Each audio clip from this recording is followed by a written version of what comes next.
저희 홈택스에 신고 안내문을 받아봤을 때 평균 소득률 구간에 들어오도록 신고하시는 게 일반적으로 해명 안내문 대상자 선정에서 좀 피해갈 수 있는 일반적인 방법이고요. Don't worry, doctors. 안녕하세요. 대박병원 절세비법 저자 윤창인 세무사입니다.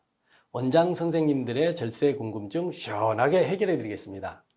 도어너리 코너 진행하겠습니다. KMA TV.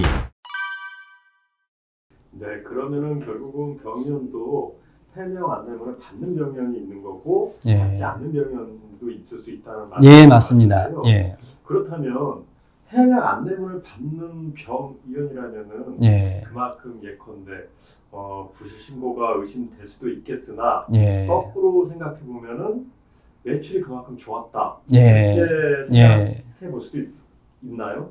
예, 맞습니다. 이게 여러 가지 국세청에서는 전산으로 검토를 하고 있지만 우리 병의원의 특성이 매출은 현재 원장님들이 그렇게 누락할 가능성이 거의 없습니다.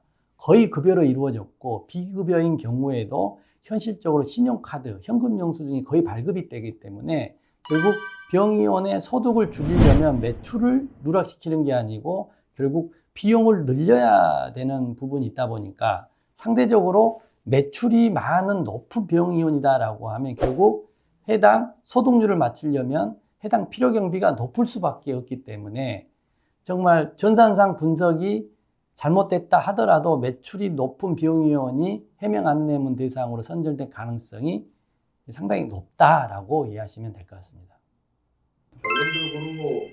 결론적으로 사이즈가 큰 병원들, 대형 병원들이 많이 받을 수도 있겠군요. 네, 그렇게 되면 저희가 이제 적격증빙에 대해서는 제가 추가 설명은 없었는데요. 이제 보통 적격증빙이라고 한다면 신용카드 매출전표, 현금 영수증, 매입세금 계산서, 급여 원청지수 하는 부분이 객관적으로 확인될 수 있는 이제 비용인데요.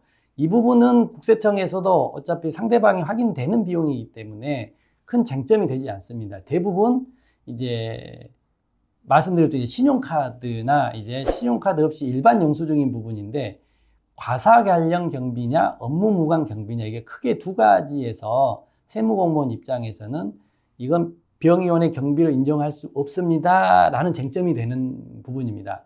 일반적으로 저희가 보면 어느 공장이다라고 하면 물건을 제조한다라고 했을 때 굉장히 다양한 이제 물건 품목이 있기 때문에 거기에 구체적으로 들어가는 부속품이나 부수자재 같은 경우는 세무공무원이 정확히 알기가 어렵습니다.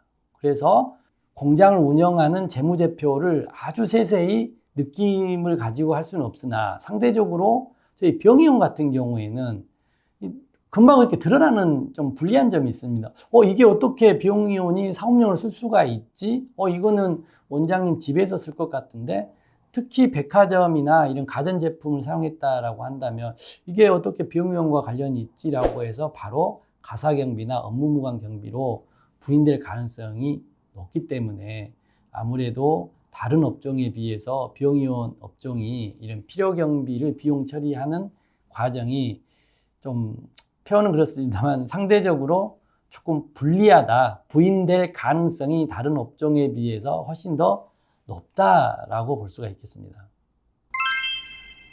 세무사님, 그러면 해명 안내문을 잘 대처하기 위해서 평상시 병원 원장님들은 무엇을 중점적으로 관리를 해야 될까요? 이제 관리하는 포인트가 가장 일반적인 내용으로는 전년 대비 올해의 이제 신고소득률을 좀 일정하게 유지한다라는 겁니다. 이 신고소득률이란 매출액 대비 당기순이익의 비율입니다. 너무 편차가 크면 이제 국세청 입장에서 무슨 비용이 이렇게 많이 들었지? 이렇게 의심을 할 수가 있는 건데요. 그러하다 보니 현실적으로 매출이 늘어나면 신고할 때 작년 대비 올해의 신고소득률이 계속 증가하는 또 원인이 되고요. 그러다 보면 원장님이 또 세금이 이제 늘어나는 원인이 되고요.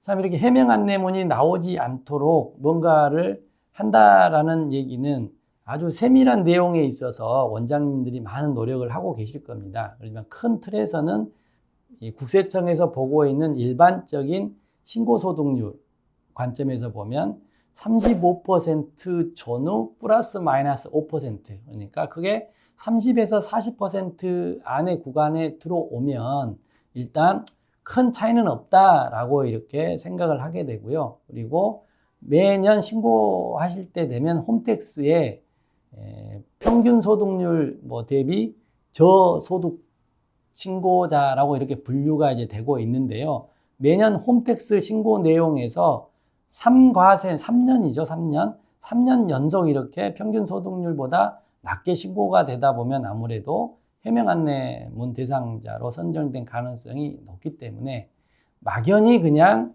이 해명 안내문을 대응하기 위해서 전년 대비 매년 신고 소득률을 높이는 것도 한 방법은 아니고요. 너무 일정한 방법을 하는 것도 아닙니다. 저희 홈택스에 신고 안내문을 받아봤을 때 평균 소득률 구간에 들어오도록 신고하시는 게 일반적으로 해명 안내문 대상자 선정에서 좀 피해갈 수 있는 일반적인 방법이고요. 구체적인 건건한 내용은 직원을 얼마나 고용하고 있는지, 매출이 얼마나 많은지 이런 거에 연관되어 있기 때문에 아주 상세하게 이렇게 지금 설명에서는 좀 드리기가 조금 어려운 부분이라고 이해했으면 좋겠습니다.